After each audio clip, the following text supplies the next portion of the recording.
Welcome back everyone, we're back again, doing something a little bit different today. I usually do like D&D stories, gameplay stuff, whatever. I actually decided that I'm going to start doing maybe a possible series, seeing how this one's going anyways. I came up with the idea, camera zoomed in there. I came up with the idea of a D&D class, basically turning anime character or kind of trope, well, no, not tropes, but like maybe the general kind of outliers or kind of a selection of a few things and turning into a D&D class, possibly race, but more likely class because that'd be the easiest to probably transfer over. I suppose class or race to be easy as well, but I decided to do this one. I decided to make a Dragon Slayer class. I know I've seen like some for 3E and stuff. They seemed okay, but they weren't really that descriptive. So I made a little thing. I found like none of this is like I came up with it or anything. Like I went on to Wikipedia and I got like descriptions of a Dragon Slayer, or Flame Dragon Slayer, Iron, Wind, and they kind of made up some for poison and whatnot. But yeah. So like basically a Dragon Slayer is a type of magic, is a lost type of magic which allows users to transform their physical bodies into that of a dragon. As a result, the user can transform their body with the features of the representative element, utilizing both offensive and defensive styles. So basically there is, you can see here, like this is kind of like the standard 5e, how Slayer level, proficiency bonus, unarmed damage, fusion points, and then the features. I changed the features around. Originally there was going to be a lot for level 1, but I changed it to being like you get Slayer magic fusion at level 2, Dragon Slayer techniques, stuff like that. But yeah, so basically it's kind of like the standard 5e, the way it's laid out. So basically you get features at certain levels. I have a few gaps. I left these empty just because I think that the way this way the class is set up, that it needs some break gaps and it's a little bit overpowered. Possibly I could have pushed like elemental features back one and then just incremented it for one further up or something like that, but I felt like they were more congruent to the base of this class is like basically a monk, which is essentially what the Dragon Slayer is in the Fairy Tail series, is essentially a monk with like magical abilities and able to do hand-to-hand combat. So basically you need to have that magic element with the fighting aspect, and you're not going to do a fighter with magic because like that's basically a paladin. And I know there's like the way the 4 magic types, whatever it's called, wave the 4 seasons, I don't know what it is, the monk variant or break off point that you can get at level 3, but I could have done that with the Dragon Slayer and made it like an add-on to monk, but I feel like this would be a different kind of thing overall, that you need to have that kind of differentiality, just the way how the class is set up. So like basically types of Dragon Slayer, there are only 2 ways one can learn Dragon Slayer. The first way, must be taught by an actual dragon, or which are first gen Dragon Slayers. The second way is they must have a dragon lacrima, which basically kind of like the magical essence of a dragon placed inside the person, and then they're able to embody their magical abilities, kind of like how a sorcerer is, but this is more first-hand kind of magic power. And the Slayer magic similar to key points with monks and spell sprays with spellcasters. Slayer magic is classified as magic, which is technically what it is, but they do not perform concentration checks to do them. They are considered natural attacks. So basically, if anything, any of the magics that you're like some of the spells might be to follow the variants of like a fireball, or I'll show you an example here with Fire Dragon Slayer magic. There is Fire Dragon's Brilliant Flame, which they get at 11th level, which basically creates a fireball. So you just follow the same procedures as the fireball, bar the you can do this the vocal and semantic parts, but you don't need the materialistic part of it. So getting back up to here. Okay, so Dragon Slayers roll on advantage against dragons and dragonkin. It's basically like your drakes, wyvern, theoretically dragonborn, but your DM could decide against that because technically they're not exactly dragons, but they're I don't know, possibly. And they also get a +5 circumstance bonus on attack rolls and damage rolls against dragons, just showing off how they are actually dragons. You could tweak that to be like maybe +2 or something, or just give you advantage on the rolls. Possibly should have been better on just attack or damage rolls, but whatever, that'll do for a moment. And class features, same as a monk. Hit dice is 1d8 per Dragon Slayer level, 1d8 plus your Constitution modifier, or 1d8 or 5 to plus Con modifier per Dragon Slayer level after first. Proficiencies none with armor, simple weapons only with weapons, artisans tools or one musical instrument as the tools. Your savings throws are Dex and Strength, and your 2 skills are choose from Acrobatics, Arcana, Animal Handling, Athletics, and History. You get your kind of standard equipment, like Simple Weapon, Dungeoneer's Pack or Explorer's Pack, and 10 darts. And a Dragon Scale Defense. Beginning at first level, while you're wearing no armor and not wielding a shield, your AC equals 10 plus your Dexterity modifier plus your Charisma modifier. The reason I chose Charisma modifier is because your magic ability is going to be your or Charisma is going to be your magic kind of focus thing, basically. So basically, how your Dragon Scale Defense is that basically Charisma is going to be your magic, so you're going to have like dragon-like scales, so you want that to be kind of somewhat magical, so you're going to have like a bonus from your Charisma, so which is why you're going to want to have this being a high Charisma, Dex, probably Strength-based fighter. And then Dragon Fighting Style. At first level, you're training into Dragon Fighting.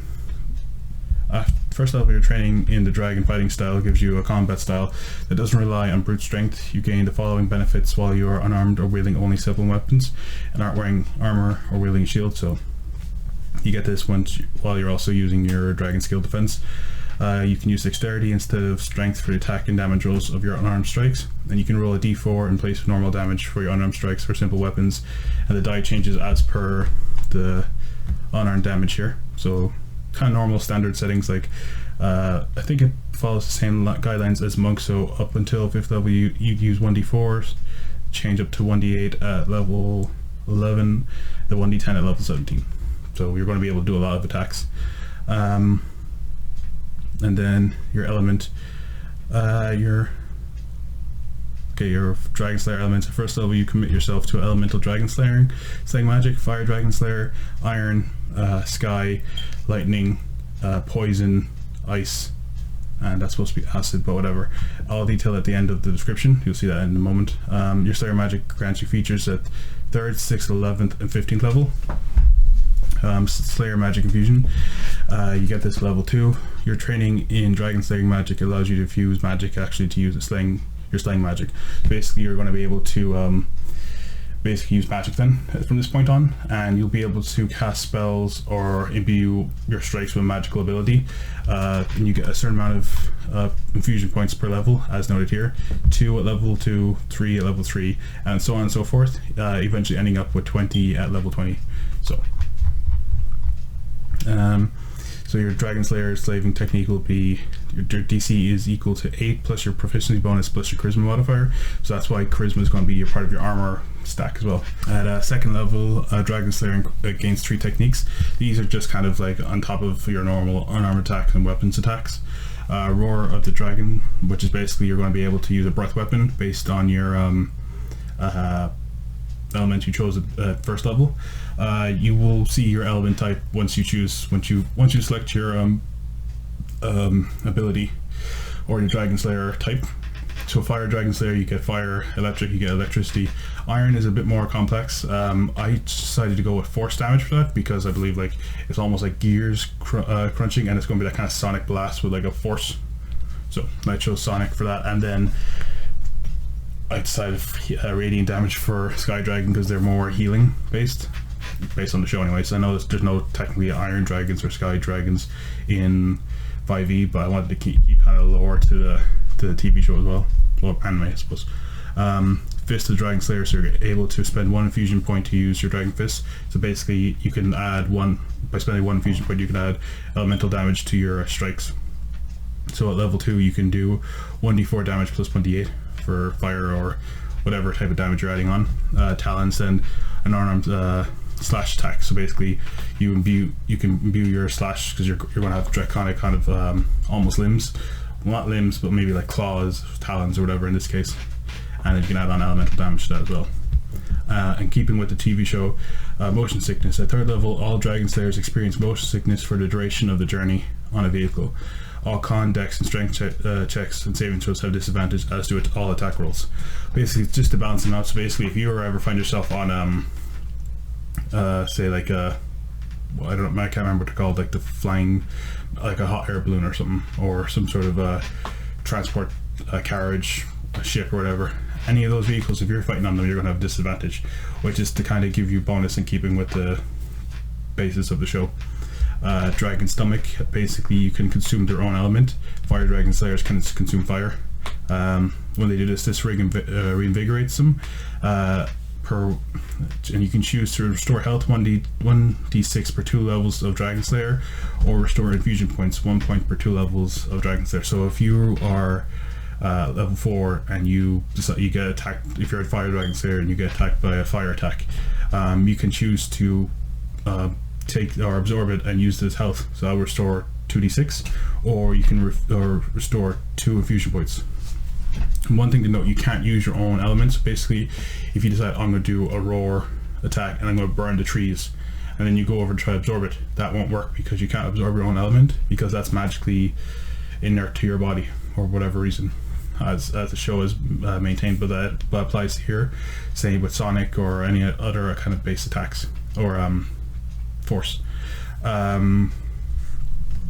As here, and attempting to eat any other elements other than your own will result in serious damage to the Dragon Slayer, which is determined by the DM. It could be like you're poisoned effect, so you could possibly take, like, if you get poisoned with a poison dagger, it's usually like 4d8 poison damage, so you could suffer that for trying to imbue yourself with that kind of ability. You might be able to restore infusion points, but you will take a negative effect. And then the usual ability score improvements. Dragon Sense at 4th level. Through use of Dragon Slayer magic, you gain a draconic sense of smelling and hearing. Dragon Slayer gains advantage on wisdom and perception checks that rely on hearing or smelling. So basically, if you're looking around for something, you're not going to have advantage. But if you say, oh, I'm going to see if I can smell anything that might seem different or out of ordinary in this place, or listen for anything that seems out of the norm, and you will have advantage on those checks.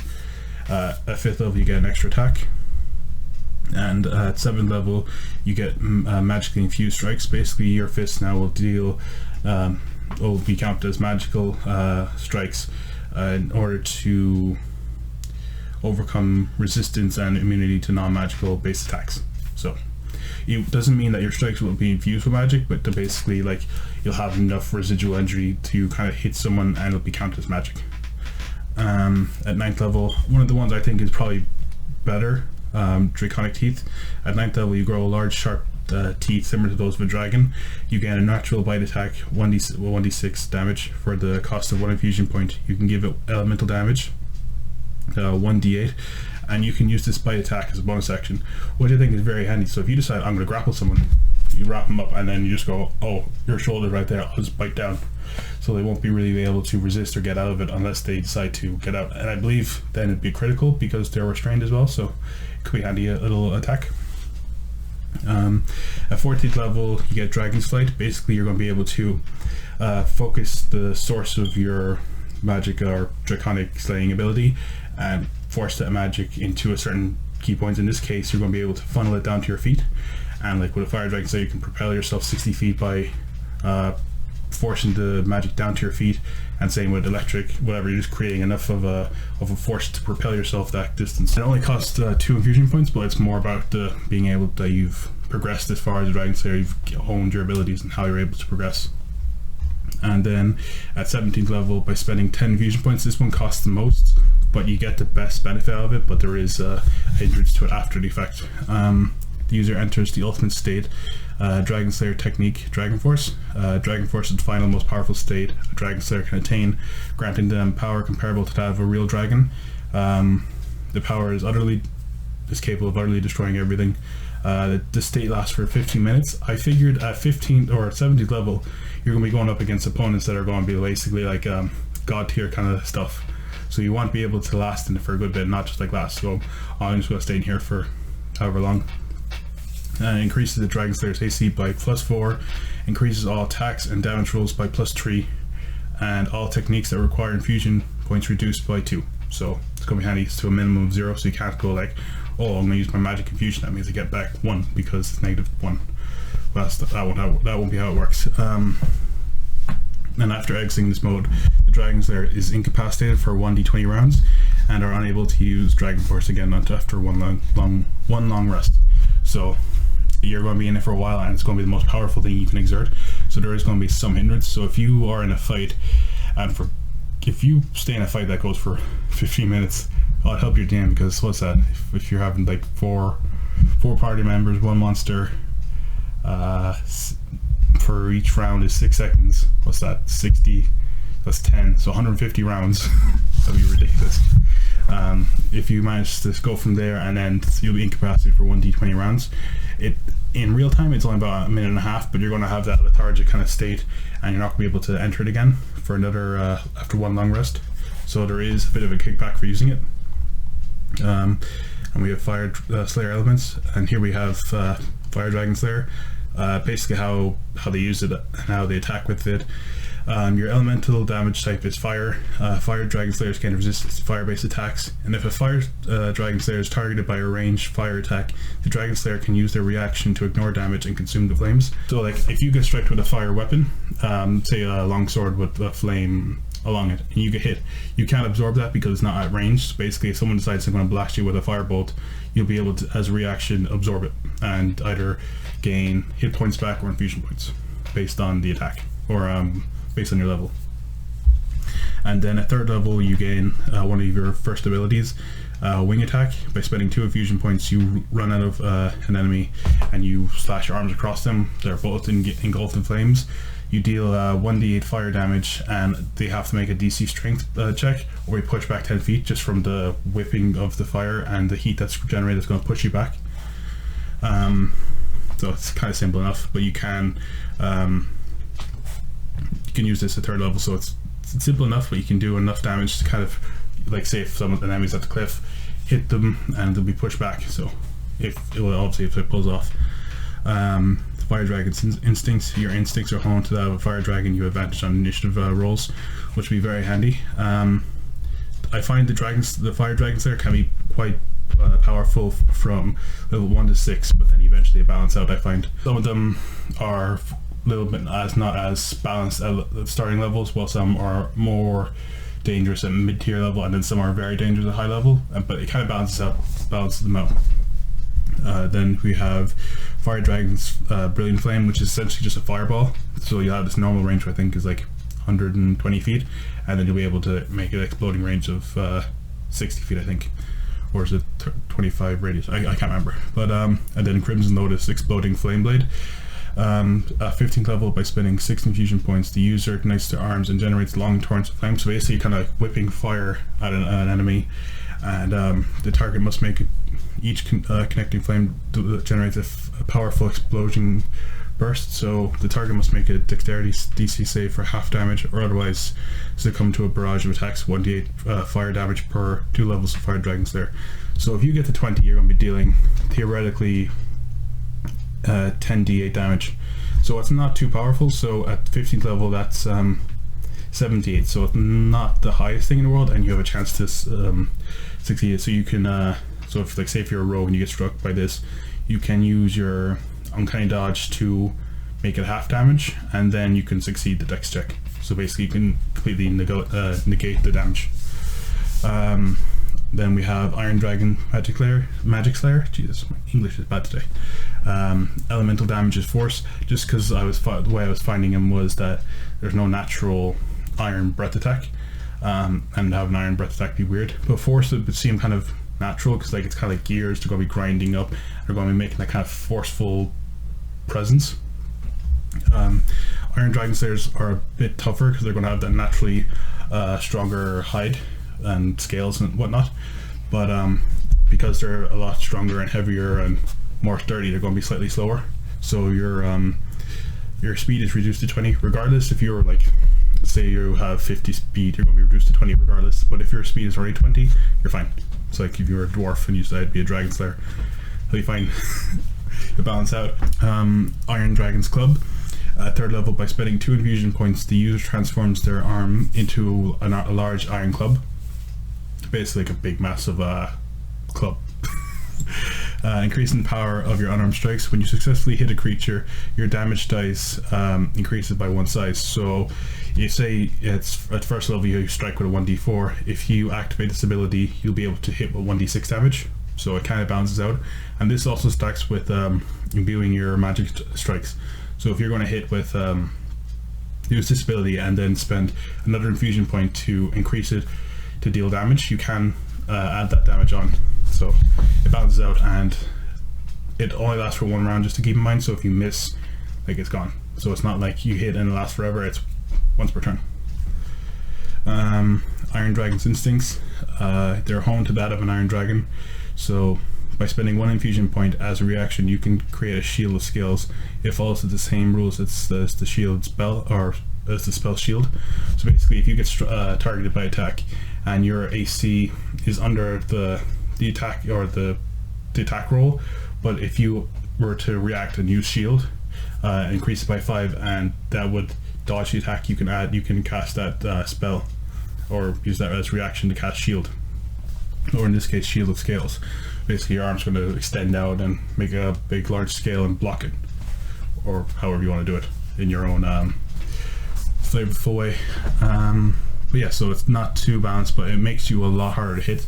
You're kind of going to become, I find with the Dragon Slayer, you're more of a melee combatant rather than the Fire Dragon Slayer, who's going to be he's going to be the mid-tier one. He's going to be both offense and defense, while Iron Dragon is like, or not offense, defense, range and hand-to-hand, while the Iron Dragon is going to be more hand-to-hand focused.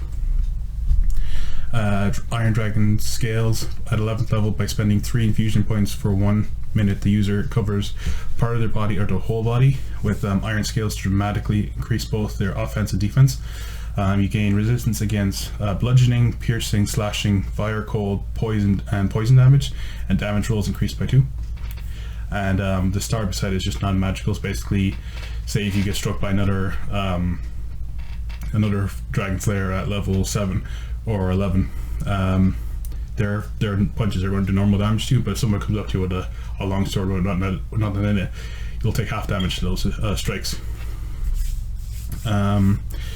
It's kind of like along the lines of a barbarian, but you're kind of reducing it a little bit just so you can resist some stuff, but not all damage. Because you want to be able to, you're going to be the frontline fighter who's going to be soaking up a lot of hits, but you want to be able to absorb them because you kind of have the iron thing. You're not going to be wearing any armor, so you want some benefit somewhere, and you're going to be able to have shield as well in case you need it. And then at level 15, you become dangerous. I think this feat, I'm not sure if this would stack with the feat Polar Master. You might want to look into your DM and see how they fly with this, but at 15th level, by spending 4 infusion points, you add elemental force damage to your strike, allowing you to reach enemies from a distance. So you naturally have force damage, but basically you're going to be able to strike. Say if you're 10 feet away from an enemy, usually you have to be within 5 feet. Now you can hit them from 10 feet with a normal unarmed strike attack. So you can theoretically use this, imbue your weapon to be a larger scale, to be an iron club, and then imbue magic damage on top of it, theoretically. That might be up to DM to imbue again, but with elemental damage, because you've been getting elemental damage from this spell, I guess, or ability. So you gain a 5 feet reach on your attacks, and each strike deals an additional 2d6 force damage, so it'll be kind of handy. So you'll be able to hit them, and theoretically you should have a few more hits at level 15, possibly 3 or 4. So it'll be strike, strike, strike. Or you can possibly branch off into a different class and try to do something else. And then we have Sky Dragon Slayer. Your elemental damage is radiant. I find that more the healers, so they're going to be they need it to be something different. Sky Dragon Slayer's hit point increases by +1 and increases by +1 whenever you gain a level in this class. So they will be quite tanky. They're going to be the somewhat cleric of the group. And Sky Dragons gain resistance to radiant damage. Healing spell, you can cast a D10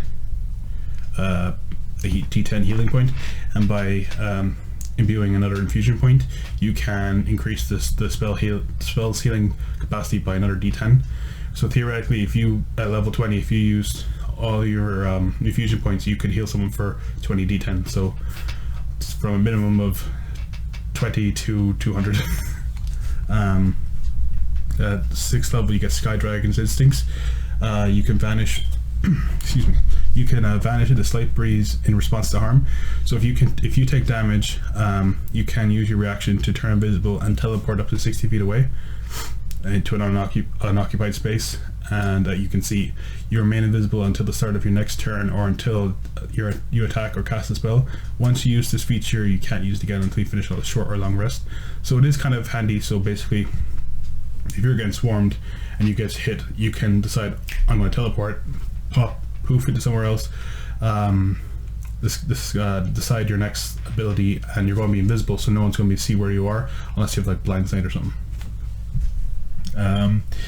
At 11th level, you get Sky Dragon's enhancements or enchantments. As a bonus action, by spending 4 infusion points, you can choose a number of creatures up to a number equal to your charisma modifier, minimum of 1. Each one of them gains 10 temporary hit points, and it can maybe use its reaction to move up to a speed without provoking attacks of opportunity. So it can be handy again. So this, say if you get struck, you can move and turn invisible, and once it gets to your turn, you can use your bonus action to activate that on your allies, and possibly if you need to retreat, use that, give them 10 extra hit points and retreat. It'd be a handy way to get out of that difficult area. At 15th level, your Sky Dragon's Lair magic imbues within you and you mend your wounds in battle. So once you regain hit points equal to 1d6 plus half your Dragon Slayer level if you end your turn in combat with fewer than half your hit points remaining and you aren't incapacitated. So it's kind of handy. So basically, if you start going below your levels, you're going to start coming back up. It'd be very handy if you start getting low. And then you could also have the ability to get out of harm's way if you need to. So yeah, you're the more cleric based Dragon Slayer. You're more for support. And then we have the Lightning Dragon Slayer. Same kind of breakdown as before, basically what they are, how they use it. Elemental Dragon's type is lightning. Same, almost very similar to the Fire Dragon Slayer. You gain resistance to lightning damage, and as a reaction you can choose to consume a ranged electricity based attack, magic or normal strike. I don't know if like a lightning bolt, there's to strike, you can use your reaction to absorb it. At level 3, by spending 2 infusion points, the user raises their hands and orbs lightning between them, forming a very large trident out of it. They hurl this at their enemy. The user makes a spell attack and on a hit deals 2d6 lightning damage. It's kind of like almost being hit by a greatsword, but it's going to be more of a trident, so throw it. At level 6 they get another instincts. I don't know why I kept coming up with these, but whatever. At level 6, when you deal lightning damage to a large or smaller creature, you can choose to push it up to 10 feet away from you. So if like you're getting surrounded, hit them, boom, push them away, and if they come back, or they could possibly go past an enemy, and you could they could get an attack of opportunity on them, for an example. You can also push it away up to 10 feet away from you, and the target creature must make a strength DC save. Lightning Dragon's Raging Bolt at level 13. Basically you cast the spell and it's going to follow the same rules as the spell Lightning Bolt. And at 15 level you get Lightning Dragon's Haste. By spending 4 infusion points, the user kind of charges their muscles and their whole body with electrical energy, and their speed increases and they become harder to hit. It follows the same spell as haste, so you kind of become electrical charged. You're going to be faster to hit. You're going to do more attacks per round, and but there's also the possibility of suffering the sufferance of haste. I think it's 1 round of incapacitated, so that's one thing to keep in mind. And Poison Dragon Slayer, same as before, kind of how they get it, blah blah. Then Elemental Dragon Slayer, their damage type is poison, similar to Fire Dragon and Electrical Dragon, or lightning dragon, that you gain resistance to your element, in this case poison. And if you're targeted by a ranged poison attack, you can use the reaction to consume it. Poison dragon's ray of sickness. It's going to follow the same spell as ray of sickness, but more for the dragon slayer. At third level, by spending 2 infusion points, a ray of sickening greenish energy lashes out towards the creature within range. Make a ranged spell attack against the creature. On a hit, the target takes 2d8 poison damage and must make a constitution saving throw. On a failed save, it is also poisoned until the end of your next turn. It's kind of handy. Poison dragon's aura.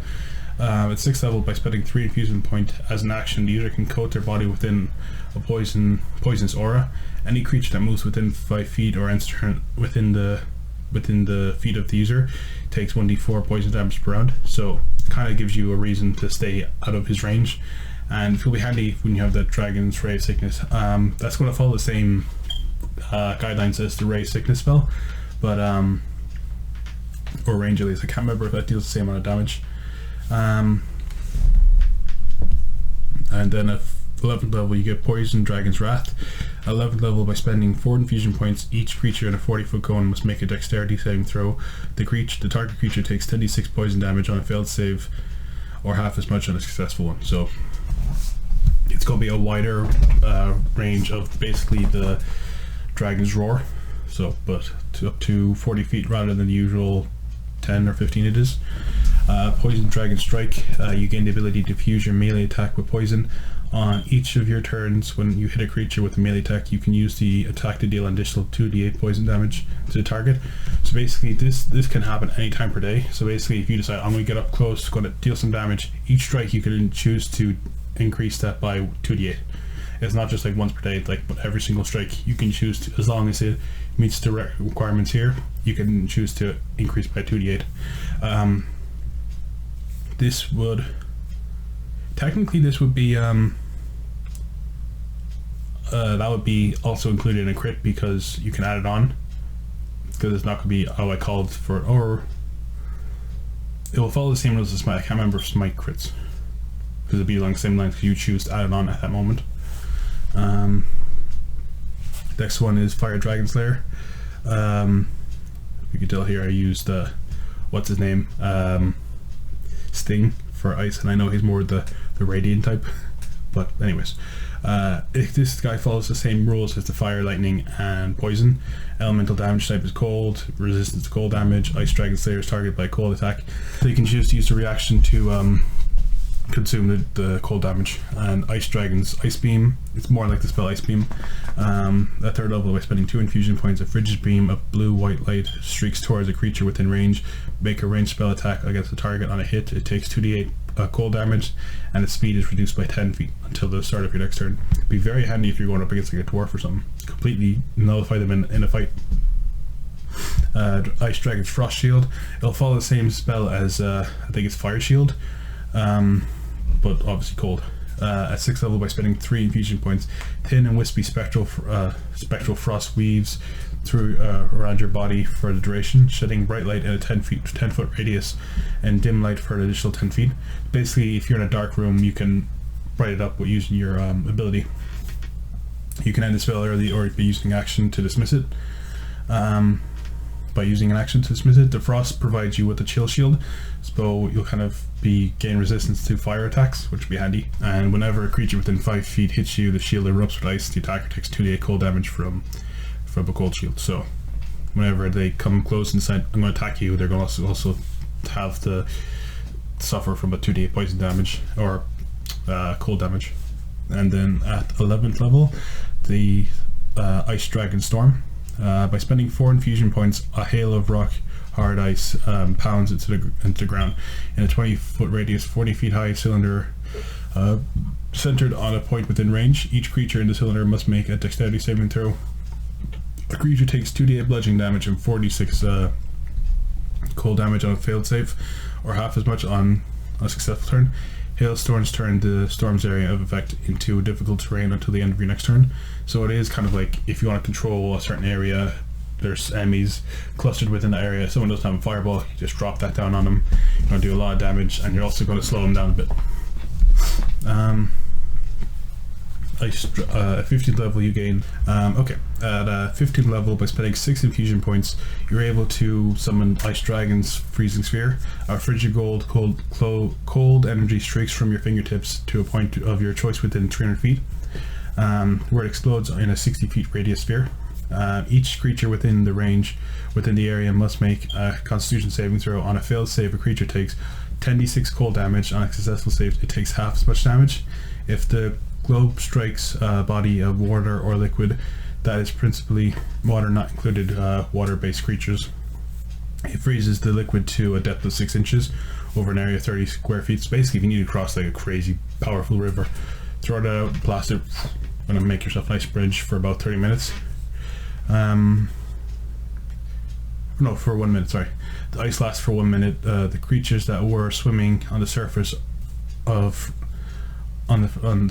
frozen water are trapped in the ice. A trapped creature can use an action to make a strength check against your spell save DC to break free. So basically, if you freeze anyone that's in that area, you can run up, slash them. Every single attack will have advantage because they're restrained.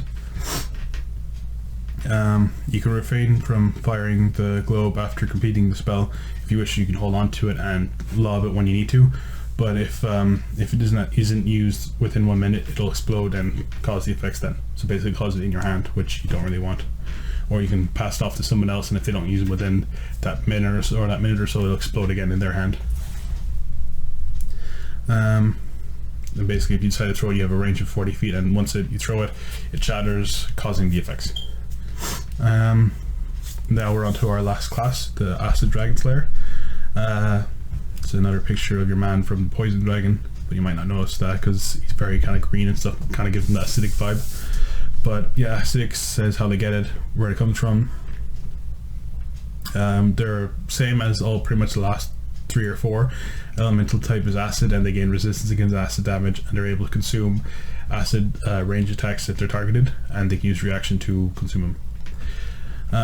At third level, by spending 1 infusion point as a reaction to being damaged by a creature within 60 feet of you that you can see, you point your finger, and the creature that damaged you is momentarily engulfed by acid. The creature must make a dexterity saving throw. It takes 2d10 acid damage on a failed save, or half as much damage on a successful one. So it's going to be kind of handy. So if you get striked by a ranged attack, you'll be able to hit them back. It'll be kind of like the Hellish Rebuke from that, I think it's that cantrip or a spell, the ones that tieflings get, the fire-based one. At 6th level then, by spending 3 infusion points, a shimmering green arrow streaks towards a target within range and bursts in a spray of acid.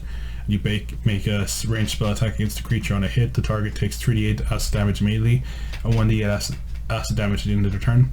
On a miss, the arrow splashes next to the target with acid for half as much damage for the initial damage, and no damage at the end of the turn. So basically, it's kind of handy. So basically, whatever way you want to launch it, you're going to hit him. So it's just a case of either dealing 48 damage or pretty much 3d8 times 0.5. So you're going to deal some damage at least. And at 11th level, you gain Acid Dragon Slayer's instincts. At 11th level, your instincts are home to that of an Acid Dragon. Once per turn, when you roll damage for a melee attack weapon, you can use to reroll the weapon's damage dice and use either total. So basically, if you get low and you want to reroll them again, you just use your kind of natural own Dragon Slayer's instincts to reroll the weapon damage. So be handy if you get like, for example, 1d10 and you just roll a 1. You're like, no, I want to do it again. 1d10, but you can only use it once per attack, so, or per damage roll, so you can't decide, no, that's too low, I'm going to do it again and again and again. So you only get 1 try. Well, you get your first one, then your second one, and you have to use whichever one's higher, or whatever one you want to use. And then at 15th level, Acid Dragon Slayer's Vitrolic Blast. At 15th levels, by spending 4 infusion points, you point at a location within 150 feet, and a glowing 1-foot diameter ball of emerald acid streaks there and explodes in a 20-foot radius sphere. Each creature in that area must make a dexterity saving throw. On a failed save, a creature takes 10d8 damage and another 5d8 damage at the end of its turn. On a successful save, a creature takes half the initial damage and no damage at the end of its next turn. So this is all dependent on basically dodging it. but even if you dodge it, you still get hits. So they'll be a difficult one because they're almost guaranteed to hit you. Well, actually no, pretty much you're always guaranteed to hit you at range with these spells. So it's going to be a tough one.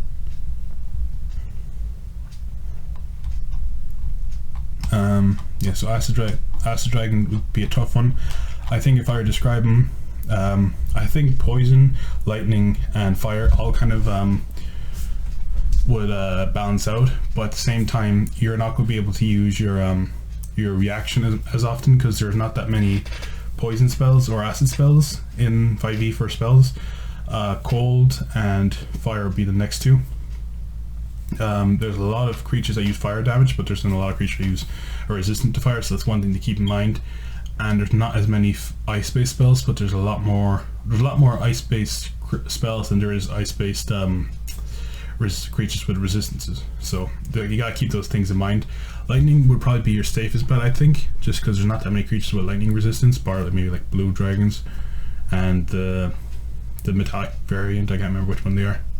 Brass, I think. Sky Dragon is basically just a cleric with range. Stomach there. Ice Dragon or Iron Dragon is going to be kind of your brawler, and then your Fire Dragon is your all-rounder. He's going to be good at range, up close, and yeah, he's going to be kind of your mid-tier. I'd say he's going to be kind of along the lines of a Warlock-esque. Like he's going to be, or a Hexblade at least, going to be good up close and good from range. So if I were to decide one and I wanted to go crazy, I think the best bet would probably be maybe if you were to take the first 7 levels of Iron Dragon Slayer and then after that branch off into Barbarian or something. That'd be really interesting because you get super powerful. Because I don't know if the Iron Dragon's instincts would stack with maybe 11th level actually, so you get the resistances, but you also get resistances from raging and stuff like that. But you won't be really able to use your spells. But regardless, it'll be interesting if you combo them. I'm going to put a link to this somewhere, and you guys will be able to check it out, use them in your own games if you want. They probably need a bit more playtesting, but I think it's probably balanced enough. I think the reductions from the features at 10th, 13th, 16th, 18th and 20th level should balance them out enough for high tier play. And then some of the classes are a little bit balanced in key areas. They might be underpowered as well, I'm not really sure. I think they're just right balanced enough. If you combine some weapons with magical abilities, or if you add magic items and stuff, then they'll start to balance out or maybe become overpowered. But see, let me know, leave comments below, tell me what you think, and leave suggestions for any other potential D&D anime crossover episodes. But yeah, I'm gonna leave it there. Thanks everyone for watching, hope you enjoyed. Please like and subscribe. I'll see you guys next time. Bye.